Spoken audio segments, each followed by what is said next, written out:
Okay, so up here is the heater loop. So as you can see, it tees off here, comes through here, right? And then it goes into, through two valves here. The valve on the left is hot, the valve on the right is cold, so nothing's coming through it.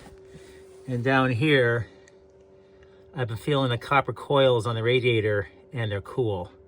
So that's suggesting that there is some sort of blockage as I go like this. Sorry for the bad cinematography here. That's hot. And that's cold. Sorry. Hot, cold, and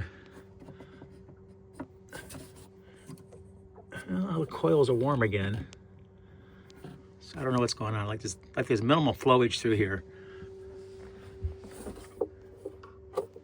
Because when I go through here, that's hot. That's a little bit warm, but not enough to put any warm air through here. So I think there may be a blockage with the radiator. That's my guess right now.